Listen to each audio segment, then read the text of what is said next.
Hello बच्चों। तो आज हम देखेंगे इन्वायरमेंटल इशू वाला जो चैप्टर है, जो हमारा इकोलॉजी का लास्ट चैप्टर है तो कक्षा 12th के, ठीक है ना। तो वही इन्वायरमेंटल इशूज के बारे में देखेंगे। तो सबसे पहले जानते हैं कि पोल्यूशन क्या होता है। तो पोल्यूशन के बारे में आप लोग तो कुछ पता ही होगा कि अनडिजायरेबल चेंजेज होता है। देखो हमारे इन्वायरमेंट में क्या होता है कि एयर प्रेजेंट होता है, वाटर होता है, लैंड होता है और सॉइल होता है। यदि इनमें जो हमारी एयर हो गई, हवा हो गई, जल हो गया, हमारा थल हो गया, इनमें यदि अनडिजायरेबल फिजिकल और केमिकल और बायोलॉजिकल चेंजेज आ रहे हैं, कैसा फिजिकल, केमिकल और बायोलॉजिकल चेंजेज आ रहे हैं, जिसकी वजह से एनिमल्स, प्लांट्स और ह्यूमंस और जो हमारे आर्किटेक्चरल स्ट्रक्चर्स हैं उन पे क्या पड़ रहा है अफेक्ट, उस पे क्या पड़ रहा है अफेक्ट पड़ रहा है। तो ये चीज़ क्या होता है, पोल्यूशन कहलाता है। तो पोल्यूशन क्या होता है, एयर, वाटर, लैंड या सॉयल, इनमें फिजिकल, केमिकल और बायोलॉजिकल चेंजेज होते हैं, जिसकी वजह से एनिमल्स और प्लांट्स तथा ह्यूमंस को, एनिमल्स, प्लांट्स तथा ह्यूमंस को क्या पहुंचती है, क्षति पहुंचती है। इसी चीज़ को हम क्या बोलते हैं, पोल्यूशन बोलते हैं। अब देखते हैं कि पोल्यूशन किसके द्वारा होता है। पोल्यूशन किसके द्वारा होता है, तो पोल्यूशन किसके द्वारा होता है, पोल्यूटेंट के द्वारा होता है। किसके द्वारा, पोल्यूटेंट के द्वारा होता है। तो पोल्यूशन काज्ड बाय पोल्यूटेंट। तो वे फैक्टर्स या वे सब्सटेंस जो पोल्यूशन काज करते हैं उन्हें हम क्या बोलते हैं, पोल्यूटेंट बोलते हैं। जैसे हमारी सॉइल हो जाती है, क्या हो जाती है, सॉइल हो जाती है, एयर हो जाता है, हमारा धुआं हो जाता है, स्मोक हो जाता है, हमारा फॉग हो जाता है, जो भी चीज़ है जो जिससे क्या हो, थोड़ा हम जिससे क्या हो कि हमें हानि पहुंचे, वही चीज़ क्या हो जाएगा, पोल्यूटेंट हो जाएगा। यानी जो वस्तु पोल्यूशन काज करती है उसको हम क्या बोलते हैं, पोल्यूटेंट बोलते हैं। देखते हैं स्लैश एंड बर्न एग्रीकल्चर या जूम कल्टीवेशन किसे बोलते हैं। स्लैश एंड बर्न एग्रीकल्चरल और झूम कल्टीवेशन। झूम झूम मतलब समझ में आ रहा है, झूम झूम मतलब एक स्थान से दूसरे स्थान पे। तो इसमें क्या होता है ना कि जैसे जो फार्मर होता है वो एक स्थान से दूसरे स्थान पे, मतलब किसी जंगल में जाएगा, वहाँ पे पेड़ को काटेगा, उस जंगल को साफ करेगा, और जो उसमें मतलब लकड़ी जो अच्छा निकला उसका क्या करेगा कि अपने लिए घर बना लेगा, कुर्सी बना लेगा, इत्यादि वस्तुएं बना लेगा। और जो उसमें बेकार चीज़ निकलेगा उसको क्या करेगा कि वहीं पे जला देगा, और स्लैश के रूप में यानी खाद के रूप में क्या करेगा, उसका उपयोग करेगा, जिससे वहाँ पे क्या कर सके, वो फार्मिंग कर सके यानी खेती कर सके। देखो खेती वहाँ पे कर सके।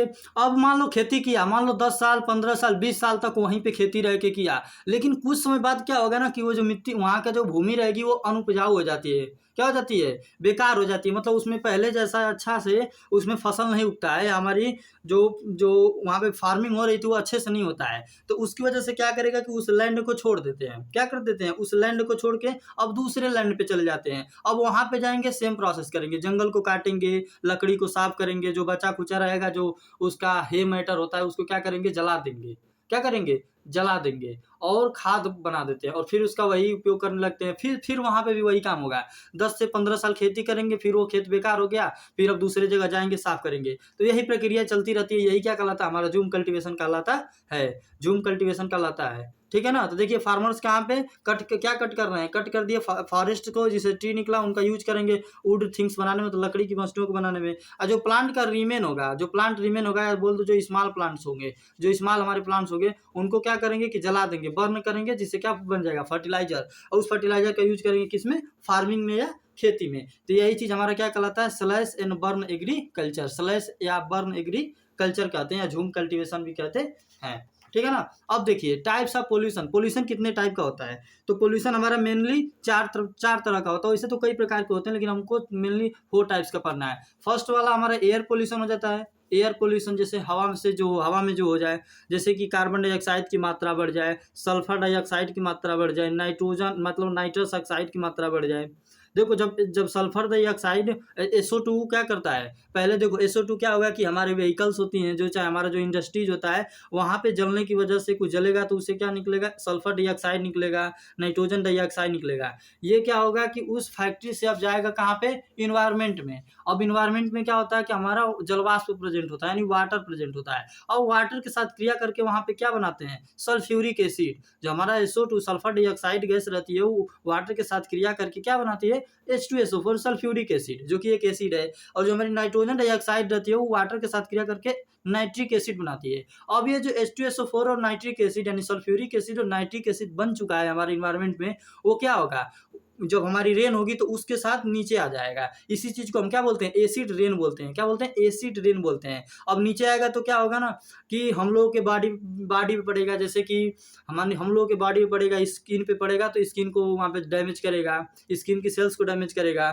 और वही मान लो जो हमारा ताजमहल वाला एक केस है कि ताजमहल क्या कर रहा है, अब थोड़ा थोड़ा पीला पड़ रहा है। किसकी वजह से, इसी एसिड रेन की वजह से। क्योंकि जो एसिड रेन होता है ना उसमें H2SO4 और HNO3 होता है, नाइट्रिक एसिड होता है, जो कि किससे क्रिया करते हैं, कैल्शियम से क्रिया कर लेते हैं, जिसके बाद उसको क्या करने लगते हैं, क्या वहां से रिप्लेस करने लगते हैं, खुरदुरापन समझो कि इसमें आने लगता है। ठीक है ना, तो यही सब एयर पोल्यूशन हो गया हमारा। और वाटर पोल्यूशन की बात करते हैं। वाटर पोल्यूशन में क्या होता है ना कि डीडीटी की मात्रा बढ़ जाती है। जैसे पहले था ना तो किसान क्या करते थे, डीडीटी का छिड़काव करते थे अपने खेत में। किसका, डीडीटी जो कि एक केमिकल था, जो कि पेस्टिसाइड था एक तरह से समझिए, जो कि केमिकल था, जो कि अनवांटेड इंसेक्ट्स को मारता था। तो ये अनवांटेड इंसेक्ट कोई नहीं मारता था, केवल साथ साथ जितने एनिमल्स थे उनको भी, मतलब कि हम लोगों को भी नुकसान पहुंचाता था। ठीक है ना, तो इसका लोअर टॉपिक लेवल से, जैसे हमारा वाटर की बात चला जाएगा, हमारा फाइटोप्लैंक्टन, फिर जू प्लैंक्टन, ऐसे करके ये हानि पहुंचाता है। और क्या करता है कि पक्षियों में ना जो एग होता है, कैल्शियम से जो एग उनका जो कवच बना होता है ऊपर वाला, तो उनके जो एक मोटा मेटाबॉलिज्म होता है ना, मेटाबॉलिज्म उसको डिसरप्चर कर देता है, मतलब डिसफंक्शनिंग कर देता है।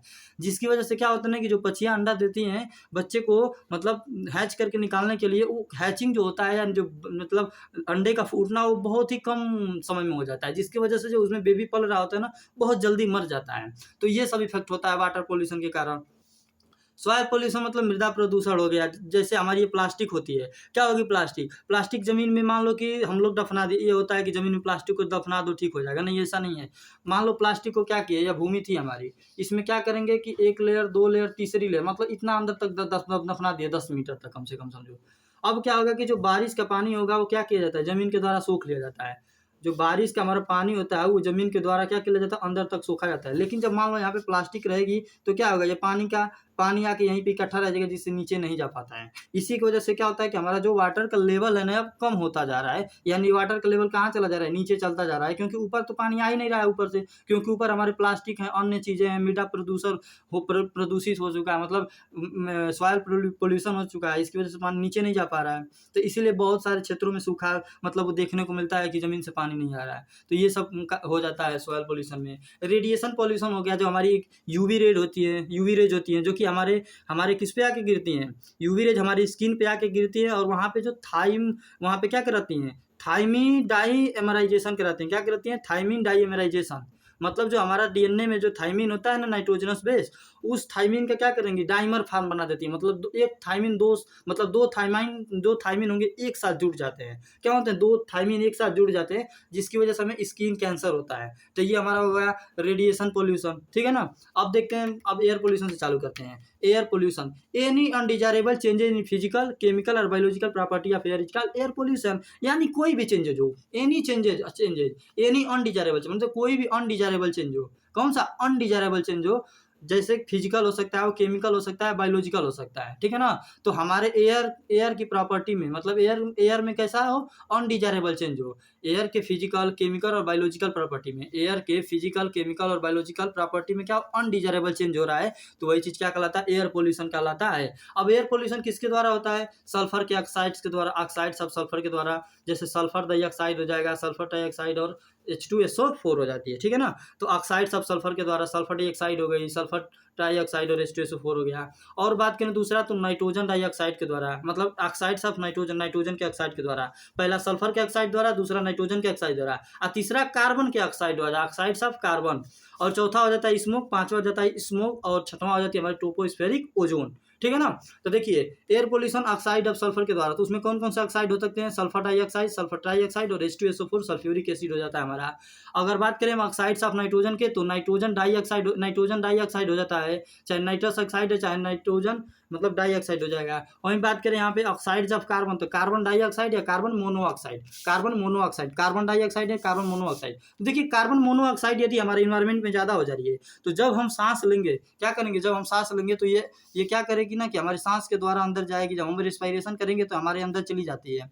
और जो हमारी आरबीसी होती है, तो आरबीसी के अंदर क्या पाया जाता है, आरबीसी के अंदर पाया जाता है हमारा हीमोग्लोबिन। तो ये कार्बन डाइऑक्साइड हीमोग्लोबिन के साथ जुड़ जाती है।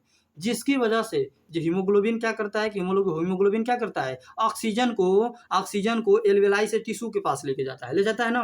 लेकिन क्या होगा यहाँ पे कार्बन मोनोऑक्साइड जुड़ जाएगी और कार्बे अमीनो हीमोग्लोबिन बना देगी, जिसकी वजह से जो ऑक्सीजन के जुड़ने की जो क्षमता है वो क्या हो जाएगी, कम हो जाएगी, जिसकी वजह से हमें ऑक्सीजन की हमारे शरीर में कमी होने लगती है, ठीक है ना। तो इसको हम साइलेंट किलर भी बोलते हैं, कार्बन मोनोऑक्साइड को हम साइलेंट किलर भी बोलते हैं। जैसे हमारा कोयला होता है ना, तो कोयला से जो धुआं निकलता है ना अलाव जलाने पे, उसमें बहुत ज़्यादा मात्रा में होता है। ये क्या करती है ना कि हमारे सीधे दिमाग पे असर करती है। क्या करेगी, दिमाग पे असर करेगी, वहाँ पे ऑक्सीजन हमारा पहुँच नहीं पाएगा और दिमाग काम नहीं करता है, ठीक है ना। तो कार्बन मोनोऑक्साइड बहुत खतरनाक होती है एक तरह से माने तो, कार्बन डाइऑक्साइड से भी ज़्यादा खतरनाक होती है कार्बन मोनोऑक्साइड।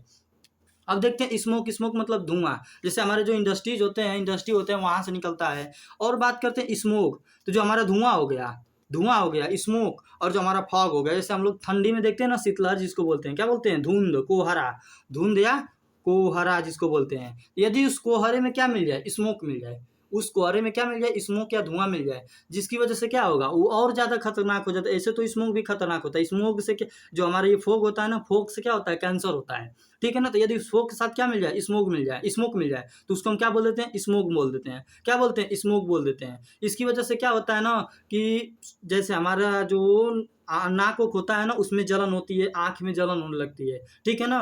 और बलगम बनने लगता है, क्या बनने लगता है, बलगम बनने लगता है। यदि स्मोक ज़्यादा रहेगा तो बलगम बनने लगता है, हमारे जो इरिटेशन होने लगता है आँख में, और हमारे जो नाक होता है ना, उसमें भी क्या होने लगता है, जलन होने लगता है। अब देखते हैं ट्रोपोस्फेरिक ओजोन जो होती है। देखिए ओजोन दो टाइप की होती है। ओजोन कितने टाइप की होती है, दो टाइप की होती है, एक ट्रोपोस्फेरिक, एक स्ट्रेटोस्फेरिक। तो जो स्ट्रेटोस्फेरिक ओजोन होती है ना, वो हमारे लिए फायदेमंद होती है, अच्छा होती है, क्योंकि वो यूवी रेस से बचाती है हमें। लेकिन जो ट्रोपोस्फेरिक ओजोन होती है वो फायदेमंद नहीं होती है, ठीक है ना। तो धरती के बाहर ही ओजोन अच्छी होती है। जो हमारा धरती का इन्वायरमेंट है हमारा 10 से 50 किलोमीटर के बीच का, वही क्या है, हमारे लिए अच्छी होती है। अगर अंदर आएगी तो क्या होगा, उससे अंदर यदि आएगी तो क्या होगा, नुकसान हमें पहुंचेगा, ठीक है ना। देखिए यूवी रेज स्किन पे पड़ती है, क्या पे पड़ती है, हमारी यूवी रेज होती है जो रेडिएशन वाला हम बताए थे आपको अभी। तो यूवी रेड किस पे पड़ेगी, हमारी स्किन पे पड़ेगी। अब स्किन में पड़ेगी, स्किन के अंदर हमारी सेल्स हैं, सेल्स में डीएनए है, डीएनए में क्या पाया जाता है, डीएनए में थायमीन होता है। क्या होता है, थायमीन होता है, जो नाइट्रोजनस बेस होता है, क्या होता है, थायमीन होता है। उस थायमीन को क्या करता है ना कि थाइमिन डाईमेराइजेशन करा देता है। क्या, थाइमिन डाई मतलब दो, मेराइजेशन डाईमेराइजेशन करा देता है। यानी जो एक थाइमिन और दो थाइमिन, मतलब दो थाइमिन आपस में क्या होते हैं, जुड़ जाते हैं। क्या करते हैं, दो थाइमिन आपस में जुड़ जाते हैं, जिसे हम थाइमिडाइजेशन कहते हैं, ठीक है ना, थाइमिन डाईमेराइजेशन कहते हैं। तो उससे हमको क्या हो जाता है, स्किन कैंसर हो जाता है।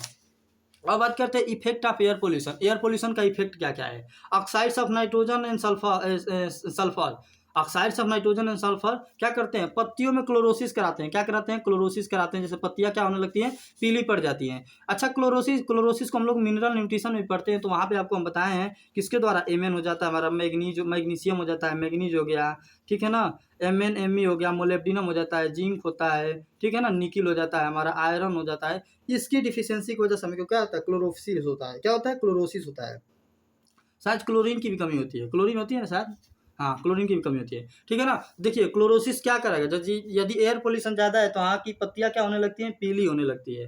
किसकी वजह से, सल्फर मतलब oxides of sulphur and nitrogen की वजह से। और डिफोलिएशन ऑफ लीव्स, यानी जो पत्तियाँ होंगी ना वो डिफोलिएट होने लगती हैं, समझिए कि गिरने लगती हैं, एक तरह से बहुत ज़्यादा गिरने लगती हैं, जिससे टहनियों पे पत्तियाँ नहीं बची रह पाती हैं, ठीक है ना।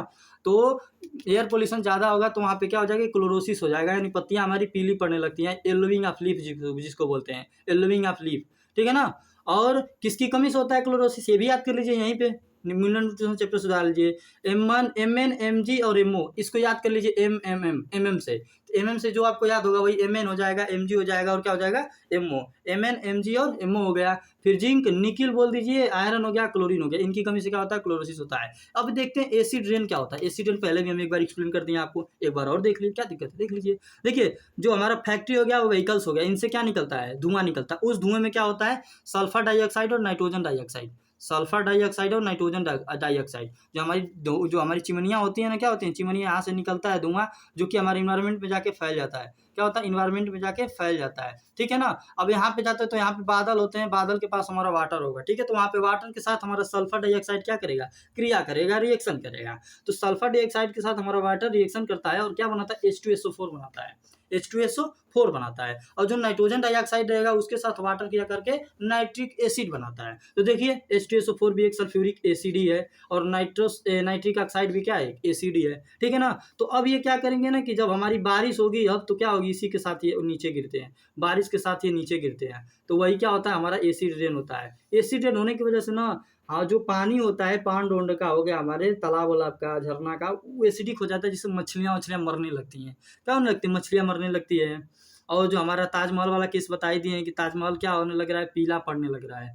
क्या हुआ कि आगरा में ना, देखिए क्या हुआ, आगरा में जो ताजमहल है, आगरा का ताजमहल, वहाँ पे क्या होने पीला पीला पड़ने लगा। इसकी वजह से क्या किया गया कि आगरा की जितनी फैक्ट्रियाँ थी सबको बंद करवा दिया गया, क्योंकि भाई एक टूरिज्म प्लेस है।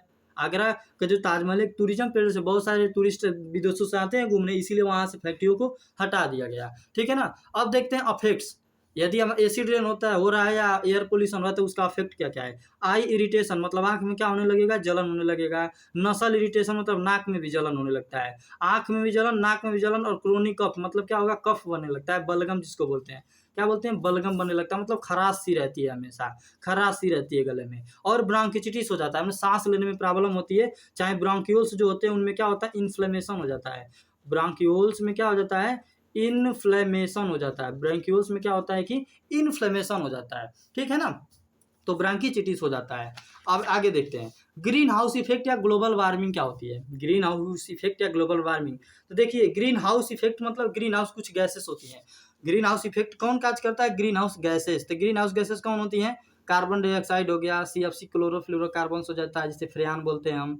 नाइट्रोजन डाइऑक्साइड हो गया, मतलब डाई नाइट्रोजन ऑक्साइड हो गया, मीथेन हो गया, ठीक है ना। तो ये सब कौन सी है हमारी, ये हमारी हैं green house gases. Green house gases, ये क्या है, हमारी ग्रीन हाउस गैसेस है, ठीक है ना। इन्हीं की वजह से ग्रीन हाउस होता है। अब देख लेते हैं कि ग्रीन हाउस इफेक्ट क्या होता है। तो देखिए जो सन से हमारा सनलाइट आता है वो अर्थ सरफेस से क्या होता है, टकराता है। टकराने के बाद क्या होगा, कुछ तो वापस चला जाएगा, लेकिन कुछ क्या होता है कि यहीं पे रह जाता है। मान लो हमारा ये अर्थ था, क्या था, ये हमारा अर्थ था। मान लो यहाँ से सन था, सन से किरणें आई ऐसे करके यहाँ पे गिरेंगी, गिरेंगी, कुछ तो क्या होंगी, वापस चली जाएंगी, और कुछ इसी में क्या हो जाएंगी, एब्जॉर्ब हो जाएंगी। इसी एटमॉस्फेयर में, ये हमारी अर्थ थी, हमारी अर्थ का एटमॉस्फेयर है, इसी में क्या हो जाएंगी, एब्जॉर्ब हो जाएंगी। जिसकी वजह से यहाँ का जो कंडीशन होता है वार्म यानी गर्म बना रहता है, ताकि यहाँ पे जो लाइफ है वो एग्जिस्ट अच्छे से कर सके, या लाइफ मेंटेन रह सके। तो देखिए जो सन से सनलाइट आती है ना, वो अर्थ सरफेस से टकरा कर कुछ तो वापस चली जाती है, लेकिन कुछ क्या होती है, एब्जॉर्ब कर ली जाती है। कुछ तो वापस चली जाती है, कुछ एब्जॉर्ब कर ली जाती है, जिससे हमारा इन्वायरमेंट थोड़ा वार्म रहता है, जिससे यहाँ पे लाइफ मेंटेन रहती है। अब आगे देखिए हीट को ट्रैप करने का काम कौन करता है। जो हीट यहाँ पे आया, मान लो कुछ तो रिफ्लेक्ट होकर वापस हमारा चला गया, और कुछ हीट रह गया, जिससे हमारा इन्वायरमेंट क्या है, थोड़ा थोड़ा गर्म रह रहा है, ठीक है ना। अब इसको ट्रैप कौन करता है, कार्बन डाइऑक्साइड करती है, और CFC करती है, नाइट्रोजन डाई नाइट्रोजन ऑक्साइड और मीथेन करती है। ये चारों गैसेस करती हैं। चारों का आप एकदम नाम एकदम कंठस्थ कर लीजिए, एकदम याद कर लीजिए, बहुत ही इंपॉर्टेंट है, नीट में आया भी है इससे क्वेश्चन, ठीक है ना। तो जो ये गैसेस होती है ना, green house gases, carbon dioxide, chlorofluorocarbons, die nitrogen oxide और मीथेन हो गया, ये क्या करती हैं, गैसेस इनको एब्जॉर्ब करती हैं। और जब इनका मात्रा हमारे इन्वायरमेंट में ज़्यादा होगा, मान लो अब तो थोड़ा नॉर्मल था तो नॉर्मली एब्जॉर्ब किया, और हमारा टेम्परेचर जो इन्वायरमेंट का था वो नॉर्मल रहा। लेकिन मान लो कि हद से ज़्यादा इनका क्या होगा, हद से ज़्यादा कंसंट्रेशन बढ़ गया। जो कार्बन डाइऑक्साइड है, CFC है, N2O है और मीथेन है, इनका जो कंसंट्रेशन है हद से ज़्यादा बढ़ गया। तो क्या होगा, ज़्यादा से ज़्यादा ये क्या करेंगे कि सूर्य के किरणों को ट्रैप कर लेंगे, ट्रैप कर लेंगे, ट्रैप कर लेंगे, जिससे हमारा इन्वायरमेंट और गर्म होता चला जाएगा, और गर्म या वार्म होता चला जाएगा। जिसकी वजह से क्या होगा कि बहुत सारा बेकार, मतलब हमारे इन्वायरमेंट पे इफेक्ट पड़ेगा। जो ग्लेशियर्स होते हैं वो क्या होने लगते हैं, मेल्ट करने लगते हैं, मतलब पिघलने लगते हैं। क्या होते हैं, ग्लेशियर्स क्या होने लगते हैं, पिघलने लगते हैं। जब भाई बर्फ पिघलती है तो पानी निकलता है उसमें, जब बर्फ हमारी पिघलती है तो क्या निकलता है, पानी निकलता है। जिससे हमारे ग्लेशियर्स पिघलेंगे तो वहाँ से जो वाटर निकलेगा वो कहाँ जाएगा, कोस्टल एरियाज में, जो हमारे नीचे वाले हैं, जो समुद्र के किनारे वाले एरिया है, कोस्टल एरियाज है, वहाँ पे जाएगा, और वहाँ पे बाढ़ आ जाएगी। क्या आ जाएगी, बाढ़ आ जाएगी, और धीरे धीरे क्या होगा कि वो डूबने लगता है, ठीक है ना, ठीक है ना, डूबने लगता है।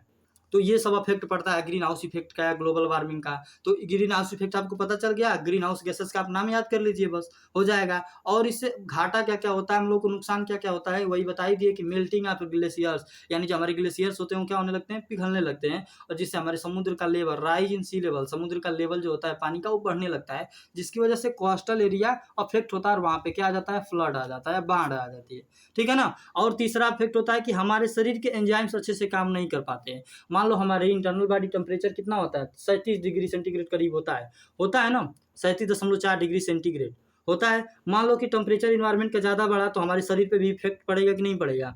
तो जो इफेक्ट पड़ेगा जिसकी वजह से क्या होगा कि जो हमारी एंजाइम्स होंगी वो अच्छे से काम नहीं कर पाएंगी, एंजाइम्स होंगी जो हमारी अच्छे से काम नहीं कर पाएंगी, और जो हमारा प्रोटीन है ना वो डिनेचर्ड हो जाएगा। अच्छा, प्रोटीन डिनेचर का मतलब क्या होता है, जैसे अंडा हम लोग उबालते हैं कि नहीं उबालते हैं, चाहे पकाते हैं चाहे ऑमलेट खाते हैं, तो अंडा क्या होता है, अंडा में एल्ब्यूमिन प्रोटीन होता है। मान लो ये प्रोटीन था तो क्या होगा, ये डिनेचर हो जाएगा, मतलब ये टूट जाएगा, टूट सा जाएगा, बेकार हो जाएगा। तो यही क्या है, प्रोटीन का डिनेचर, मतलब प्रोटीन क्या हो जाता है, डिनेचर्ड होने लगता है, ठीक है ना। अब देखिए मान लो हमारी अर्थ थी, अर्थ पे 60% कार्बन डाइऑक्साइड, मतलब ग्रीन हाउस गैसेस हैं, ग्रीन हाउस गैसेस हैं जो हमारे इन्वायरमेंट में ग्रीन हाउस गैसेस हैं, वो 60% हमारी कार्बन डाइऑक्साइड होती है, 20% क्या होती है, मीथेन होती है। याद कर लीजिएगा, एकदम इसको रट लीजिए, 60% कार्बन डाइऑक्साइड, 20% मीथेन, 14% क्या हो गया, CFC हो गया, और 6% क्या हो गया, N2O हो गया, ठीक है ना। तो 60% हमारा कार्बन डाइऑक्साइड हो गया, 20% हमारी मीथेन गैस हो गई, और CFC हो गया, CFC यानी फ्रेयान,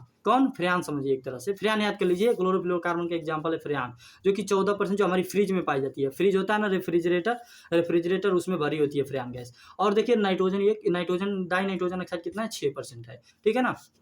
अब देखिए केस स्टडी देखते हैं एक, CPCB, central pollution control board, central pollution control board जो कि ये क्या है, संस्था है एक तरह समझिए। क्या ये बताया, इसने ये बताया कि जिन पार्टिकल्स का साइज है, जो मिट्टी का धूल का कण होता है, जो हमारे धूल का कण होता है, जो हम सांस लेते हैं तो अंदर जाता है, यदि उसका साइज 2.5 मिलीमीटर साइज से क्या हो, कम हो, क्या हो, कम हो, तो क्या करेगा कि हमारे लंग और रिस्पिरेटरी ट्रैक को क्या करेगा, अफेक्ट करता है या हानि पहुंचाता है, ठीक है ना। तो CPCB central pollution control board ने क्या बताया था कि यदि पार्टिकल्स का साइज जो हमारे सांस ले रहे हैं उसके साथ जा रहा है हमारे नाक में, नाक के थ्रू लंग के पास, यदि उनका साइज 2.5 मिलीमीटर से कम है तो क्या होगा, वो लंग को, रिस्पिरेटरी ट्रैक को अफेक्ट करते हैं, ठीक है ना। अब देखते हैं JFM क्या होता है, joint forest management, JFM full form याद कर लीजिए आप लोग इसका भी, central pollution control board, JFM joint forest management. देखिए यहाँ पे क्या दे रहा है, ज्वाइंट फॉरेस्ट, मतलब फॉरेस्ट को क्या करना, ज्वाइंट करना। मान लो किसी देश में 100 जंगल, मतलब 10 जंगल थे, अब वहाँ की सरकार को क्या करना है ना, कि मान लो उसको लग रहा है कि थोड़ा यहाँ पे और जंगल की आवश्यकता है, तो क्या करेगी, पेड़ पौधों को बहुत सारा लगवाएगी, ठीक है ना, जिससे क्या हो कि यहाँ पे 11 जंगल हो जाए, फिर 12 जंगल हो जाए, 13 जंगल हो जाए, ऐसे क्या करे, जंगल्स क्या एक दूसरे से जुड़ते चले जाएं, जिससे वहाँ पे पेड़ों की संख्या क्या है, बढ़ जाए। तो ऐसा ही कुछ होता है। देखिए joint forest management Indian government के द्वारा 1980 में क्या किया था, इंट्रोड्यूस किया गया था 1980 ईस्वी में, इंडियन गवर्नमेंट के द्वारा 1980 ईस्वी में क्या किया गया था कि इंट्रोड्यूस किया गया था, जो कि लोकल कम्युनिटी या विलेज के जो लोग होते हैं, जो विलेज की कम्युनिटी होती है, जो हमारे ग्राम प्रधान होते हैं, चाहे मुखिया होते हैं, उन लोगों के साथ क्या किया, बोला कि वर्क करिए आप लोग। उन्होंने ये बोला कि आप बड़े लेवल पे तो करिए, लेकिन जो गांव के लोग हैं उनको भी क्या करिए कि जा के समझाइए, बताइए कि पेड़ पौधों से क्या फ़ायदा है। तो और जिससे क्या करें कि उनको भी समझ में आए, और वो क्या करें, प्रोटेक्ट करें फॉरेस्ट को, और एनिमल्स को भी क्या करें, प्रोटेक्ट करें, जिससे हमारा जो इकोसिस्टम है वो बैलेंस रहे, क्या रहे, बैलेंस रहे, ठीक है ना। तो ज्वाइंट फॉरेस्ट मैनेजमेंट को इंडियन गवर्नमेंट के द्वारा 1980 में इंट्रोड्यूस किया गया था, और कहा गया था कि आप लोकल कम्युनिटी के साथ या विलेज के साथ काम कीजिए, ताकि वहाँ के लोगों को पता चले कि जो फॉरेस्ट रहने से फ़ायदा क्या है और एनिमल्स के रहने से फ़ायदा क्या है। तो ये था हमारा ज्वाइंट फॉरेस्ट मैनेजमेंट, ठीक है। अब आगे देखते हैं control of air pollution. Air pollution का कंट्रोल हम कैसे कर सकते हैं भाई, तो इसके लिए 3 मेथड होता है। कितने मेथड होते हैं, मेनली 3 मेथड होते हैं एयर पोल्यूशन के कंट्रोल के लिए। पहला होता है इलेक्ट्रोस्टैटिक प्रेसिपिटेटर, इलेक्ट्रोस्टैटिक प्रेसिपिटेटर हमारा, तो ये क्या रिमूव करता है, 99% particles of industries and thermal power plants. जो हमारे इंडस्ट्री है ना, जो हमारी इंडस्ट्रीज होते हैं, जो हमारी कंपनियां हैं, जो हमारी कंपनियां जहाँ पे हमें दैनिक दिनचर्या के लिए जो बनाए जा रहे हैं प्रोडक्ट, जैसे शराब हो गया, पेनिसिलिन, जो भी हो, जो भी आप सोच लीजिए, जो भी चीज़ बनाया जा रहा है, तो उसमें से जो 99% जो पोल्यूटेंट पार्टिकल्स निकलते हैं, जैसे हमारा ग्राइंडिंग वोल्डिंग वाला हो गया, गिट्टी बालू वालू जहाँ पे बनाया जाता है वहाँ पे, तो वहाँ से जो 99% जो होता है ना, एयर में जो हमारी धूल हो जाती है, धूल की कण होती है, उसको निकालने के लिए इसका काम किया जाता है, इसका उपयोग किया जाता है इलेक्ट्रोस्टैटिक प्रेसिपिटेटर का। अच्छा, इलेक्ट्रोस्टैटिक्स में आपको इलेक्ट्रोड समझ में आ रहा है कुछ? इलेक्ट्रोड क्या होते हैं भाई? इलेक्ट्रोड दो होते हैं, कैथोड और एनोड हो जाते हैं। तो इसमें हम किसका उपयोग करते हैं? इलेक्ट्रोड का यूज करते हैं, ठीक है ना। तो इस डिवाइस में इलेक्ट्रोड का यूज किया जाता है जिनमें हाई वोल्टेज दी जाती है। जो इनमें क्या किसका उपयोग किया जाता है? इलेक्ट्रोड का उपयोग किया जाता है जिनमें हाई वोल्टेज दी जाती है। फिर इनसे एयर को पास, एयर जो हमारी पोल्यूटेड एयर होती है, एयर नहीं पोल्यूटेड एयर होती है, उससे पास किया जाता है। मान लो हमारा क्या था, ये हमारे इलेक्ट्रोड थे दोनों, यहाँ पे हाई वोल्टेज ला के जोड़ दिए, यहाँ पे क्या किया, हाई वोल्टेज ला के जोड़ दिए। अब इसके थ्रू क्या करेंगे कि हम एयर को पास करेंगे, क्या करें, एक सेकंड, सॉरी, देखिए यहाँ पे क्या करेंगे कि हम एयर को यहाँ से पास करेंगे, एयर को पास करेंगे, एयर को यहाँ से पास करेंगे और यहाँ से बाहर आ जाएगी। मान लो यहाँ से इन हुई, यहाँ से अंदर गई, यहाँ से आउट हो गई, बाहर गई, ठीक है ना।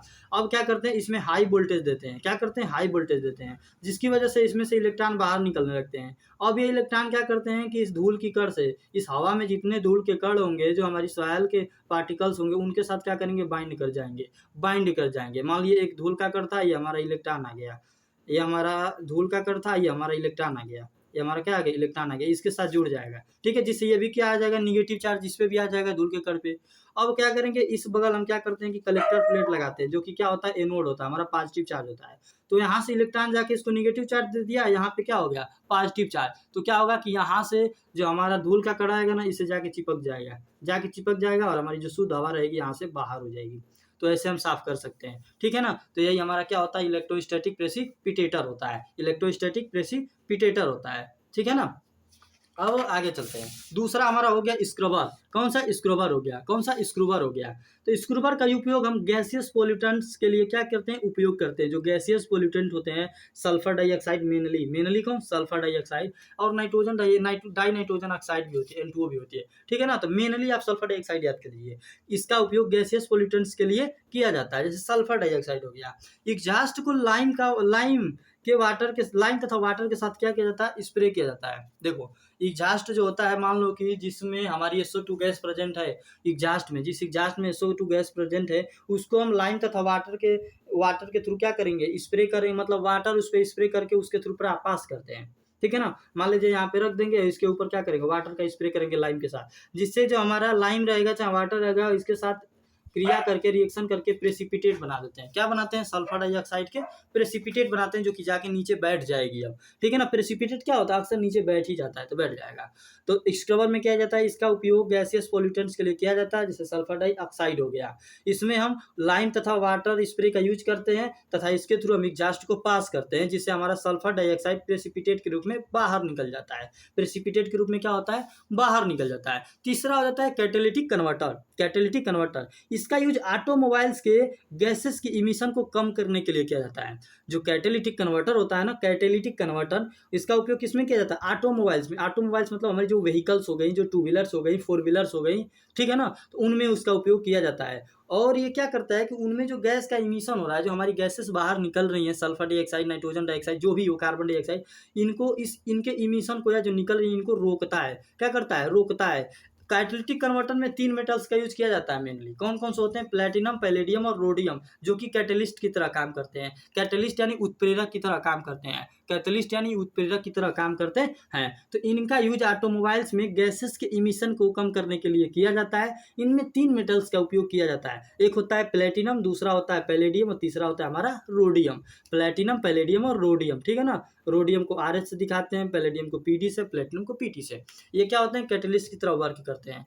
कैटालिटिक कन्वर्टर का यूज उन व्हीकल्स में किया जाता है जिनमें क्या अनलीडेड पेट्रोल का यूज होता हो। चाहे यदि हम कैटालिटिक कन्वर्टर किसी भी व्हीकल में लगा दिए तो वो क्या करेगी, अनलीडेड पेट्रोल का यूज करेगी। पेट्रोल से हमारी गाड़ी चलती है, लेकिन उस पेट्रोल में क्या रहेगा, लेड नहीं रहेगा अपना, अनलेडेड पेट्रोल का यूज किया जाएगा। ठीक है ना, ये अनलेडेड पेट्रोल का यूज किया जाएगा। अब देखते हैं बीओडी क्या होती है हमारी, biochemical oxygen demand. Biochemical oxygen demand क्या होती है, तो बीओडी आप लोगों को तो पता ही है, इसमें कुछ बताने लायक तो है नहीं। ठीक है ना, तो रहने दें, चलिए बता ही देते हैं। देखिए, 1 लीटर पानी में उपस्थित सभी ऑर्गेनिक मैटर को ऑक्सीडाइज करने के लिए या पचाने के लिए बैक्टीरिया जितनी ऑक्सीजन लेता है, मान लीजिए 1 ग्लास वाटर लीजिए, मान लीजिए 1 लीटर पानी, किसी 1 लीटर पानी, 1 लीटर जो ऑर्गेनिक वाटर है अपना ले लीजिए 1 लीटर, उसमें जो ऑर्गेनिक मैटर है, किसी जाइए जो गंदा नाली हो, जैसे गंदा नाली हो ना, उसको निकाल लीजिए और एक ग्लास में चाहे एक बर्तन में एक ट्यूब में रख लीजिए जो कि 1 लीटर हो। उसमें जो बैक्टीरिया यदि जो होगा, मिथेनोजन बैक्टीरिया होगा जो उसको पचा रहा होगा, चाहे जो कुछ कर रहा है, जो फ्लाक्स व्लाक्स बनता है, जो फ्लाक्स बनता है ना एल्गी के साथ बैक्टीरिया जो कि फ्लाक्स बनाता है, तो मान लो बैक्टीरिया जो उसको पचाएगा ना, तो उसके लिए जितना वो ऑक्सीजन लेगा, बैक्टीरिया जितना 1 लीटर ऑर्गेनिक मैटर को ऑक्सीडाइज करने के लिए बैक्टीरिया जितनी ऑक्सीजन लेगा, वही हमारी बीओडी कहलाती है।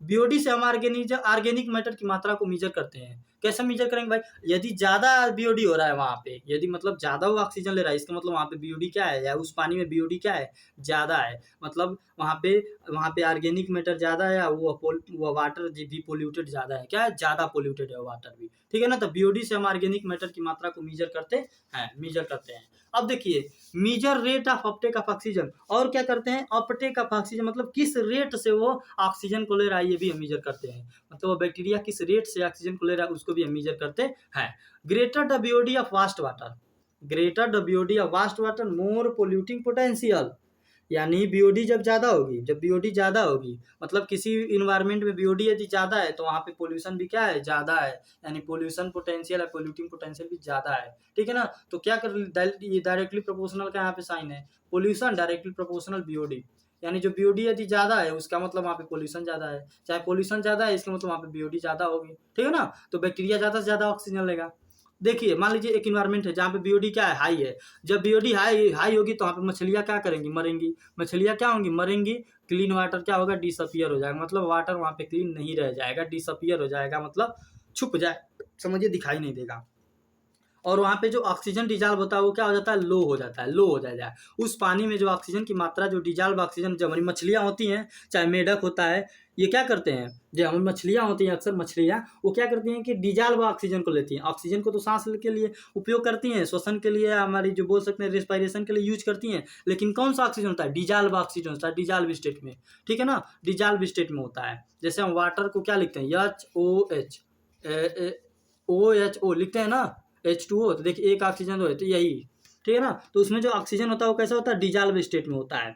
तो जहाँ पे बीओडी ज़्यादा वहाँ पे ऑक्सीजन कम, जहाँ पे ऑक्सीजन कम वहाँ पे ऑक्सीजन ज़्यादा, वहाँ पे बीओडी कम रहेगा ना। तो देखिए, बीओडी यहाँ पे ज़्यादा है तो यहाँ पे डिजॉल्व ऑक्सीजन कम है, जिसकी वजह से मछलियाँ मरेंगी और वाटर क्लीन वाला जो रहेगा वो डिसअपियर हो जाएगा। यदि मान लो ऑक्सीजन ज़्यादा वहाँ पे हाई हो गया, क्या हो गया, हाई हो गया, तो वहाँ पे बीओडी क्या हो जाएगा, कम हो जाएगा, वहाँ पे जो हमारा डर्टी वाटर है वो कम हो जाएगा।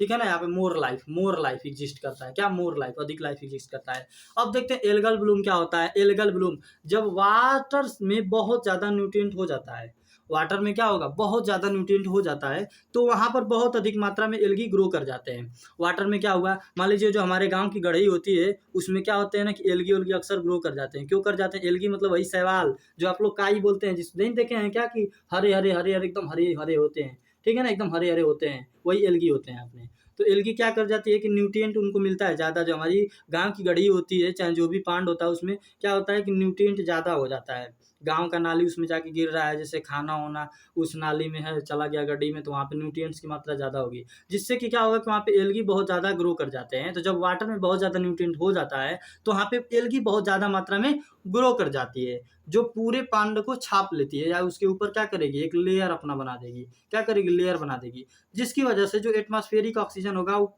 वाटर के अंदर नहीं डिजॉल्व हो पाता है। ठीक है ना, जिससे अंदर की जो मछलियाँ हमारी रह रही है ना, हमारी मछलियाँ रह रही हैं वो मरने लगती हैं, ठीक है ना, मछलियाँ क्या होने लगती हैं, मरने लगती हैं। तो एल्गल ब्लूम हम किसे बोलते हैं, यदि वाटर का न्यूट्रिएंट मात्रा ज़्यादा बढ़ जा रहा है तो जिसकी वजह से उसके ऊपर एल्गी बहुत ज़्यादा ग्रो कर जाता है, इसी चीज़ को हम एल्गल ब्लूम कहते हैं। एल्गा ब्लूम की वजह से फिश मोर्टेलिटी होता है। हार्मफुल इफेक्ट क्या है, फिश मोर्टेलिटी मतलब मछलियाँ मरने लगती हैं। डेट्रियोरेशन ऑफ वाटर क्वालिटी, यानी वाटर क्वालिटी क्या हो जाएगी, कम हो जाएगी, बेकार हो जाएगी। Toxic to animals and human being, वह ह्यूमन बींग्स के लिए भी टॉक्सिक है, और जो उसमें एनिमल्स रह रहे हैं, जो हमारे कीट पतंगे जो भी मैराइन होते हैं वो रह रहे हो, वो क्या हो जाएगा, उनके लिए टॉक्सिक होती है, जहरीली होती है।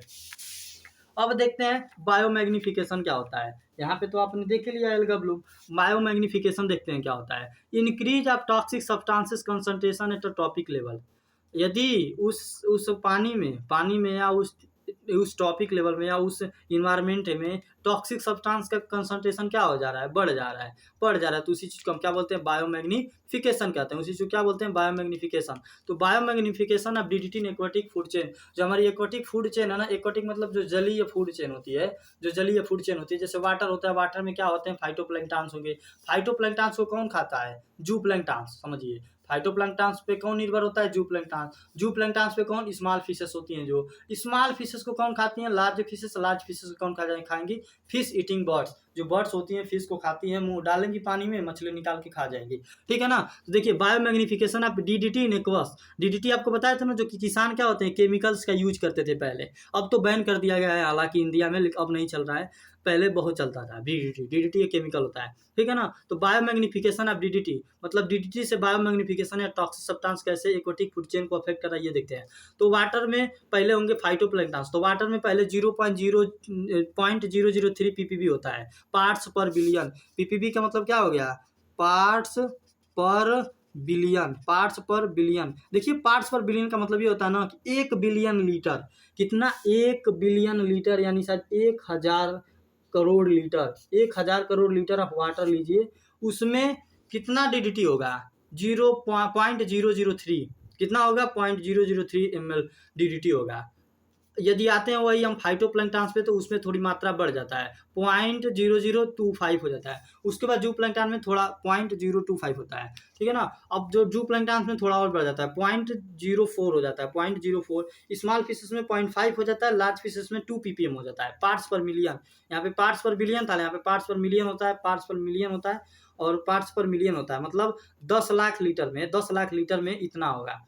यहाँ पे 10 लाख लीटर में इतना होगा, 10 लाख लीटर में 2 ppm होगा, मतलब 2 होगा, और यहाँ पे 10 लाख लीटर में कितना होगा, 25 होगा। तो देखिए यहाँ पे बिलियन में था, लेकिन यहाँ पे मिलियन में है, तो इधर बढ़ रहा है कि नहीं बढ़ रहा है। तो जो डीडीटी का कंसंट्रेशन होता है ना, वो हायर ट्रॉपिक लेवल पे, लो ट्रॉपिक लेवल से हायर ट्रॉपिक लेवल पे बढ़ता है।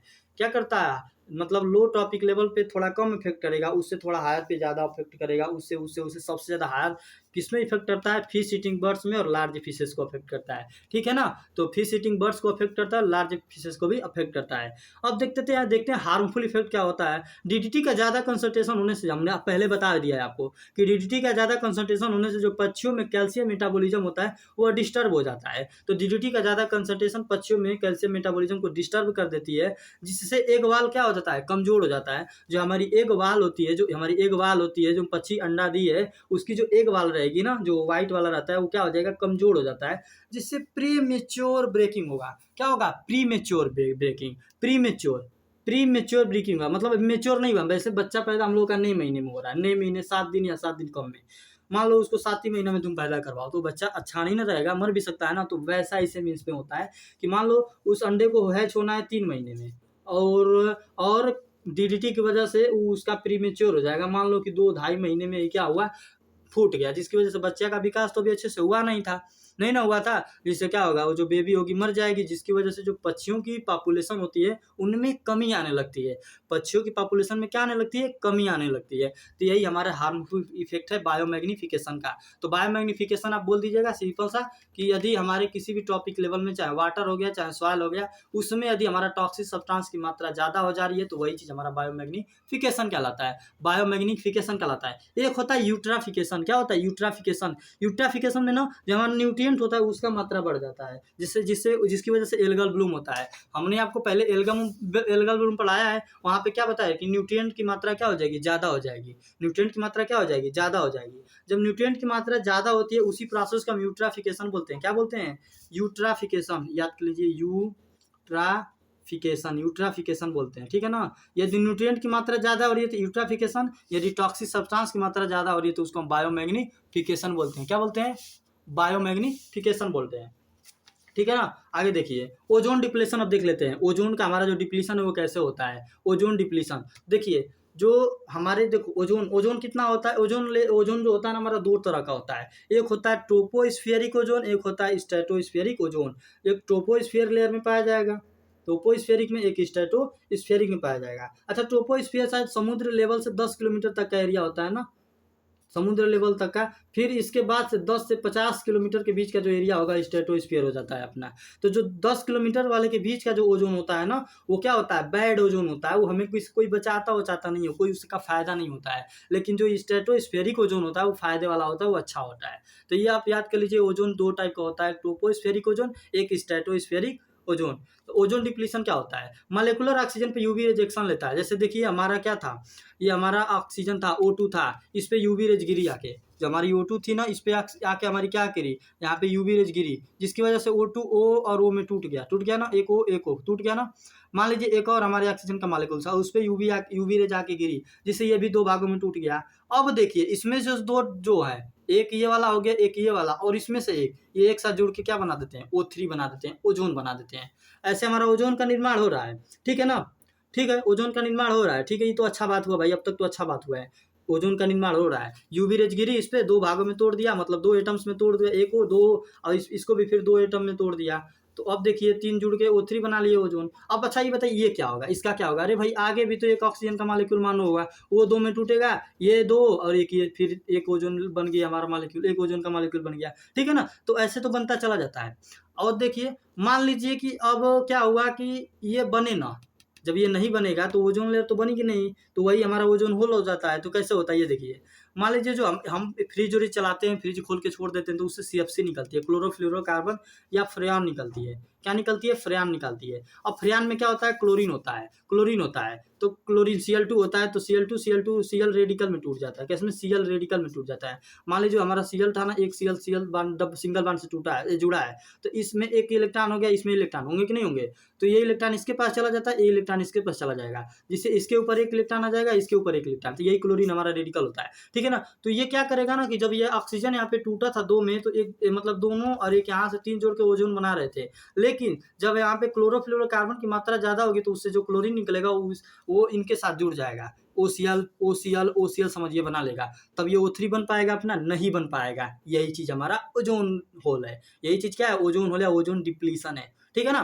तो अब देखिए जो ओजोन की थिकनेस होती है, ग्राउंड से लेकर एटमॉस्फेयर तक, उसको हम डाबसन यूनिट में मापते हैं। किसमें, डाबसन यूनिट में मापते हैं। ओजोन डिप्लीशन होता है तो उसका हमको नुकसान क्या क्या पहुंचता है, स्किन कैंसर होता है, पहली बात क्या होगा, स्किन कैंसर होगा।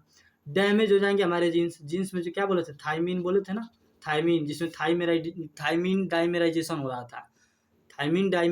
रहा था। इन्फ्लेमेशन ऑफ कॉर्निया, जो हमारी कॉर्निया होगी उसमें क्या हो जाएगा, सूजन हो जाएगा, इन्फ्लेमेशन होने लगता है। तो ये तीन चीज याद कर लीजिए, स्किन कैंसर होता है, आई डैमेज हो जाती है, और कॉर्निया का इन्फ्लेमेशन हो जाता है। Ozone layer absorb UV rays, देख लिया आप, ओजोन लेयर क्या एब्जॉर्ब करती है, यूवी रेज। जो हमारी ओजोन लेयर बनी है, यहाँ पे ओजोन लेयर बनी है, ये क्या करती है, यूवी रेज को एब्जॉर्ब करती है और धरती पे आने नहीं देती है, हमारे इन्वायरमेंट में आने नहीं देती है, जिससे हम बचे रहते हैं। अंटार्कटिका में हो चुका है, लेकिन थोड़ा थोड़ा भर रहा है। देखिए ओजोन होल क्या होता है, part of atmosphere with lesser concentration of O3 layer, यानी ओजोन लेयर उस पार्ट में, जिस पार्ट में उपस्थित हो, वहां पे हम उसको ओजोन होल बोल देंगे। मतलब इन्वायरमेंट के जिस भाग में ओजोन लेयर क्या हो, अनुपस्थित हो या कम हो, उसको हम ओजोन होल बोल देते हैं। जैसे अंटार्कटिका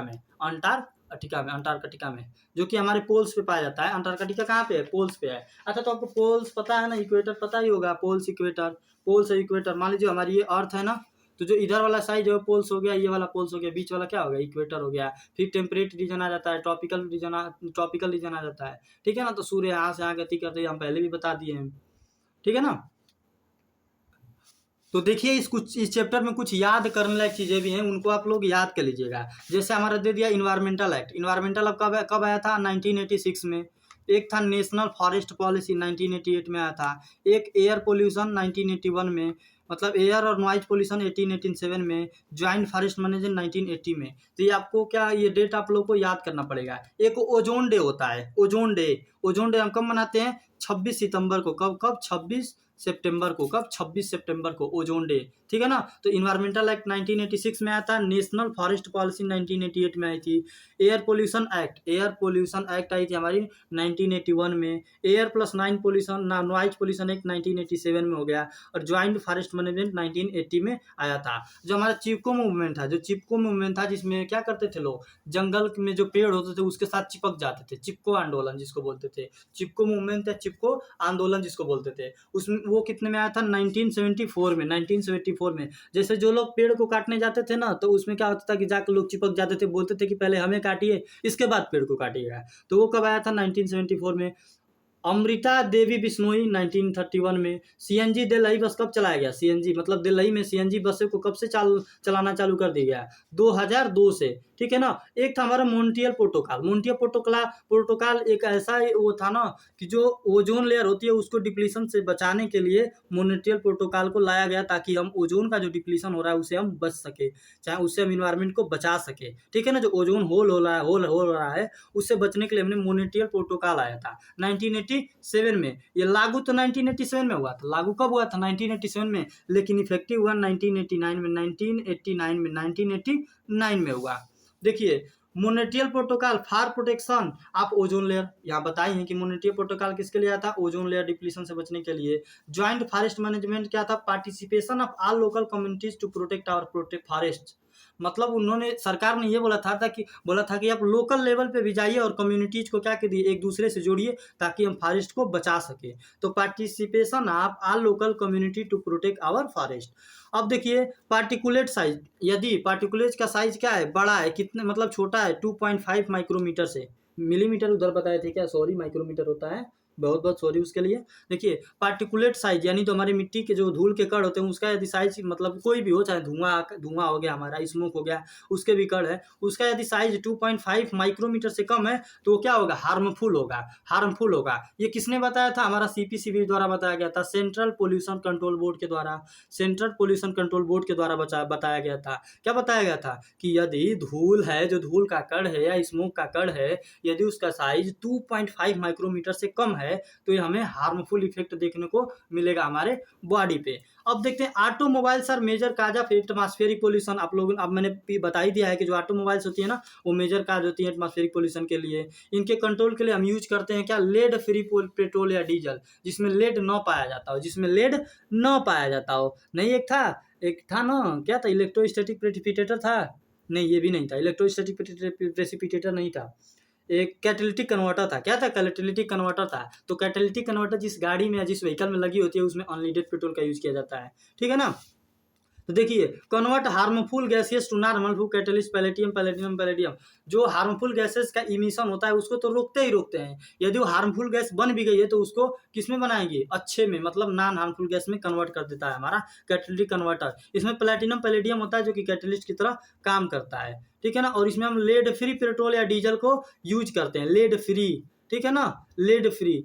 नहीं तो लेड PRP प्लेटिनम पैलेडियम और रेडियम तीनों को इनेक्टिव कर देगा। देखिए यदि उस पेट्रोल में लेड रहेगा ना तो जो हमारा प्लेटिनम पैलेडियम और रोडियम है वो क्या हो जाएंगे? इनेक्टिव हो जाते हैं। क्या हो जाएंगे? इनेक्टिव हो जाएंगे।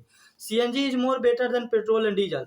अच्छा क्या बताएं, अभी हम यहाँ पे CNG बस दिल्ली में 2002 से चलाया जाने लगा, ठीक है ना। CNG बसेस चलाई जाती हैं, गाड़ियाँ भी दिल्ली में बहुत सारी चलाई जाती हैं, क्योंकि दिल्ली का पोल्यूशन भाई तो पीक लेवल पे है, बहुत ज़्यादा पोल्यूशन है दिल्ली में। हम तो छोड़िए क्या बोलें अब। चलिए देखिए, तो जो CNG से बसें चलाई जाती है ना, वो CNG क्या होता है? बेटर होता है किसकी अपेक्षा में? पेट्रोल और डीजल की तुलना में। विकास क्यों? क्योंकि यह मोर इफिशियंट है, मोर चीपर है, मतलब ज़्यादा इफिशियंट भी है और ज़्यादा सस्ता भी है। ज़्यादा चीपर मतलब ज़्यादा सस्ता भी है और इफिशियंट भी है, ठीक है ना? और इसको चोरों के द्वारा बेचा भी नहीं जा सकता है, जैसे पेट्रोल डीजल को बेचा जाता है। देखिए forest in India, forest in past 30%, पहले इंडिया में फॉरेस्ट कितने थे? 30% थे, लेकिन प्रेजेंट टाइम में 21.54% यानी 54% बचे हैं। पहले इंडिया में जो फॉरेस्ट थे वो कितने से? 30% थे। कितने? 30%। लेकिन इस समय 21.54% बचे हैं। और प्लांट की आवश्यकता कितनी होती है? मतलब यदि मतलब देखिए ये प्लांट्स की आवश्यकता कितनी होती है? प्लेन्स में 30% और हिल्स पे कितना? 67%, ठीक है ना? कितना परसेंट आवश्यक है? 33% प्लेन्स पे और हिल्स पे 67%। और देखिए बाई एनपीएफ के द्वारा, नॉट फॉरेस्ट पॉलिसी के द्वारा, नॉट फॉरेस्ट पॉलिसी के द्वारा, NFP नॉट फॉरेस्ट पॉलिसी के द्वारा जो रिकमेंडेड है, मतलब कितना चाहिए, वो कितना है? प्लेन्स में 30% और जो हिल्स होते हैं, हमारे हिली एरिया होते हैं, पहाड़ी एरिया होते हैं, वहाँ पे 67%। देखिए जो फॉरेस्ट लाभ ट्रॉपिकल रीजन पे हुआ है, तो ट्रॉपिकल रीजन पे हो जाए तो हमारा अमेजोन फॉरेस्ट है, ट्रॉपिकल रीजन पे जो रेन फॉरेस्ट होते हैं उस पर 30% का हमारा लॉस हो चुका है अब तक। कितना हो चुका है? 30%, 40% का। और टेम्परेट रीजन में कितना हो सकता है? 1% का हो चुका है। टेम्परेट रीजन में कितना हो चुका है? 1% का हो चुका है। मान लीजिए कि हमारी ये अर्थ होती है ना, तो इधर हमारा क्या हो जाता है? पोल्स, इधर हमारा पोल्स, बीच में हमारा टेम्परेट ये वाला ट्रॉपिकल रीजन, और इधर क्या हो जाएगा? पास में टेम्परेट रीजन हो जाता है। तो टेम्परेट रीजन पे 1% का लॉस हुआ है, ट्रॉपिकल पे 40% का लॉस हुआ है। यूट्राफिकेशन आपको बता ही दिए हैं। Natural ageing of land, nitrogen phosphorus increase mainly, चाहे ये बताए थे कि जो उसमें यूट्राफिकेशन में जो न्यूट्रिएंट्स का मात्रा होता है ना वो बढ़ जाता है, ठीक है ना? तो natural ageing of lakes, lakes का क्या हो जाएगा? नेचुरल एजिंग हो जाएगा, ठीक है। देखिए जो नाइट्रोजन फास्फोरस इंक्रीज हो जाते हैं, जो कि क्या कर देते हैं? यूट्राफिकेशन को एसिलरेट कर देते हैं, यूट्राफिकेशन की रफ्तार को बढ़ा देते हैं ना। और ह्यूमन एक्टिविटीज भी, जो ह्यूमन की एक्टिविटी है वो भी क्या करती है? एक्सिलरेट कर देती है यूट्राफिकेशन को। अब एक देखने को मिलता है हमको टेरर ऑफ बंगाल, क्या? टेरर ऑफ बंगाल, ठीक है ना? तो जो वाटर आइसियंट होती है, हमारी जो जलकुंभी होती है, उसको दूसरे देश से लाया गया था, ताकि मतलब देखने में उसका जो फूल होता है बहुत ही सुंदर लगता है। इसीलिए क्या हुआ था कि उसको दूसरे देश से लाया गया था। दूसरे देश से क्या लाया गया था? ताकि हमारे पॉन्ड में डाल देंगे तो पॉन्ड हमारा अच्छा लगेगा। लेकिन उल्टा हुआ, इसका क्या हुआ उल्टा एकदम। इसने क्या करा? बायोमैग्निफिकेशन कराया, जो कि बायोमैग्निफिकेशन करा दिया, या समझिए कि ऑक्सीजन का कमी करा दिया उस पानी में। क्या हुआ कि जो वाटर आइसियन थी ना वो बहुत तेज ग्रो करती है, उसमें माइटोटिक डिवीजन होता है, जिसमें म्यूसाइट्स पाई जाती हैं। जो वाटर आइसियंट होती हैं उसमें क्या पाई जाती है? म्यूसाइट्स सेल्स पाई जाती है, म्यूसाइट सेल्स, जिसमें क्या होता है? माइटोसिस डिवीजन होता है, जिसकी वजह से बहुत तेजी से ग्रो करते हैं, बहुत तेजी से एक्सपेंड करते हैं पूरे तालाब में, जिसकी वजह से ऊपर छाप लेते हैं और ऑक्सीजन को अंदर जाने ही नहीं देते हैं। चाहे जो ऑक्सीजन रहता है उसको एब्जॉर्ब कर लेते हैं, जिसकी वजह से जो अंदर उसकी मछलियां पाई जा रही हैं वो ऑक्सीजन की कमी से मर जाती हैं। अब बायोमैग्निफिकेशन आपको हम बता ही दिए हैं, एल्गल ब्लूम आप जानते ही हैं, बता दिए हैं पीछे, ठीक है ना? अब देखिए LA9O था, एक EI9O था, ठीक है ना? LA9O क्या था? यदि सी सरफेस क्या हो रहा है? कूल हो जा रहा है, ठंडा हो जा रहा है, तो उसको LA9O बोल दिए थे, नाइनो इफेक्ट, LA9O इफेक्ट्स, लानिनो EI9O। तो लानिनो क्या था कि यदि जो सी का सरफेस वो ठंडा पड़ जाए, और EI9O क्या था कि सी का सरफेस क्या हो जाए? गर्म हो जाए। सीवेज में दो तरह का सीवेज होता है, कि डोमेस्टिक और इंडस्ट्रियल हो जाता है। डोमेस्टिक में क्या होगा? केवल ऑर्गेनिक मैटर होगा, और इसमें ऑर्गेनिक और इनऑर्गेनिक मैटर दोनों होगा इंडस्ट्रीज में, जैसे हमारा सल्फर डाइऑक्साइड हो जाएगा, ठीक है ना? देखिए organic matter of sewage directly proportional BOD, पीछे बता ही दिए कि यदि ऑर्गेनिक मैटर ज्यादा है तो BOD भी क्या होगी? ज्यादा होगी। ऑर्गेनिक मैटर ज्यादा है तो BOD भी ज्यादा होगी, ठीक है ना? तो देखिए दो प्रॉब्लम ऑफ न्यूक्लियर एनर्जी, जो हमारा न्यूक्लियर रिएक्टर्स होते हैं जैसे परमाणु बम वाले, उसमें दो प्रॉब्लम होता है। एक तो मान लो ऑक्सीडेंटली लिंकेज हो गया, एक सेफ डिस्पोजल। ऑक्सीडेंटली लिंकेज मतलब 3 mile Island, 0 mile incident, 3 mile तक ये इफेक्ट करता है। सेफ डिस्पोजल क्या करें इनको? जो हमारे न्यूक्लियर एनर्जी वाली है ना, जो न्यूक्लियर एनर्जी वाले तत्व हैं, उनको क्या करें कि 500 मीटर बिलो अर्थ के क्या करें? हम उनको दफना दे, 500 मीटर अंदर तक क्या करें? दफना दे। और देखिए इलेक्ट्रॉनिक वास्ट, जैसे हम लोग मोबाइल यूज कर रहे हैं कि नहीं कर रहे हैं, बहुत सारा, तो इसके जो पार्ट्स होते हैं वो बिगड़ जाते हैं, खराब हो जाते हैं, फिर से बन नहीं पाते हैं। तो उन पार्ट्स को क्या किया जाता है? बहुत जगह तो इंडस्ट्री में ले भिजाया जा सकता है, मतलब इनका कास्ट बहुत ज़्यादा आएगा। यदि हम इनका रिसाइकल करें तो कास्ट ज़्यादा आएगा, जो कि हमारे लिए क्या है? अफोर्डफुल नहीं है। इसके लिए क्या करता है? इलेक्ट्रॉनिक वास्ट जो होते हैं उनको क्या किया जाता है कि धरती के अंदर क्या कर दिया जाता है कि दफना दिया जाता है 500 मीटर नीचे तक, चाहे रिसाइकलिंग इनका कर दिया जाता है, बहुत कम रिसाइकलिंग किया जाता है, ऐसा दफना दिया जाता है। हम केस स्टडी एक आपको बताए थे जेएफएम वाला। देखिए केस स्टडी, सॉरी वहाँ पे केस स्टडी बोले थे क्या, थोड़ा चलिए गलत हो गया, कोई दिक्कत नहीं, वो याद कर लीजिए आप, ऐसे ही याद तो नहीं रहेगा वैसे। 3 क्लासिक केस स्टडी था, एक था रमेश चंद्रा डेगार, रमेश चंद्रा डेगार सोनीपत के थे, जो उन्होंने क्या किया, ऑर्गेनिक फार्मिंग की और क्या बनाया, हरियाणा किसान वेलफेयर क्लब। उन्होंने क्या किया, ऑर्गेनिक फार्मिंग की और हरियाणा किसान वेलफेयर क्लब बनाया। ठीक है ना। तो रमेश चंद्रया दागर थे, चंद्र दागर, रमेश चंद्र डागर, थोड़ा अच्छे से लिखा नहीं है इसकी वजह से दिख नहीं रहा है। तो रमेश चंद्र डागर थे, उन्होंने ऑर्गेनिक फार्मिंग की, ऑर्गेनिक खेती की, मतलब बिना केमिकल्स के यूज की खेती की, और हरियाणा किसान वेलफेयर क्लब बनाया। एक अहमद खान थे, उन्होंने क्या किया था कि पॉली ब्लेंड और बेट्यूम्यून का यूज किया। किसमें, पॉली ब्लेंड, याद कर लीजिए यार, ये यार कहाँ से मिल गया ये, पॉली ब्लेंड हो गया, पॉली ब्लेंड और बिट्यूमिन का यूज किया, और क्या बनाया, रोड्स को बनाया बेंगलोर में। बेंगलोर जो होता है ना, जो बेंगलुरु है ना, वहाँ पे रोड किसकी बनाई गई है, पॉली ब्लेंड की बनाई गई है, अहमद खान के द्वारा। एक देखिए फॉर्म था, फ्रेंड्स ऑफ आर्कटा का मार्च, इन्होंने क्या किया था कि इंटीग्रेटेड वास्ट वाटर ट्रीटमेंट किया था, वास्ट जो वाटर होता है उसका ट्रीटमेंट किया इन्होंने, जो फ्रेंड आर्कटा ऑफ मार्च थे। डिग्रेडेशन ऑफ नेचुरल रिसोर्सेस, क्योंकि improper use of improper management, soil erosion,